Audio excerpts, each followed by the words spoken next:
Katy McAvoy thought that she'd have more time to search for jobs after her daughter started in-person kindergarten in November.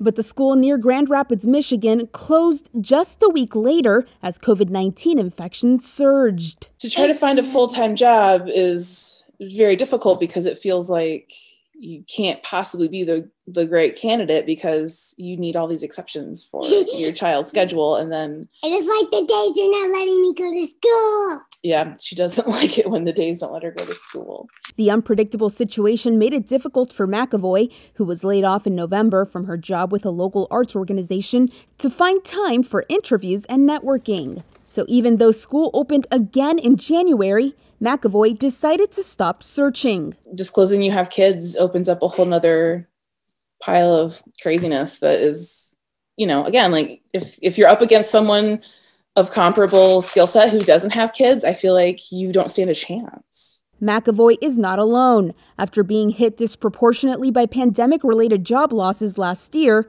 women in the United States are struggling to get back to work, threatening to undo some of the economic gains women made before the pandemic. In total, more than 2.5 million women left the labor force between February 2020 and January of this year, compared to 1.8 million men.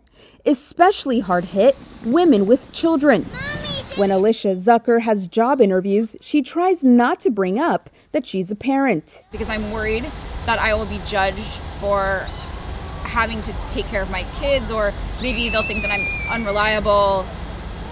So I try not to mention it, even though I think it's a huge asset. Moms get stuff done. Zucker spent more than 10 years working in educational publishing, but after being laid off in September, the New York City mom now freelances as she looks for a full-time job. But for the mother of 7-year-old boy and girl twins and a 3-year-old boy, finding long periods of time to work uninterrupted in a 2-bedroom apartment in New York City has been difficult, especially with school for her kids alternating frequently between in-person and virtual. Looking for a job is a full-time job and requires a lot of momentum, and so I feel like there's a lot of stopping and starting that I don't get to really focus as much as I would like. So what will it take to get women back to work? Flexibility.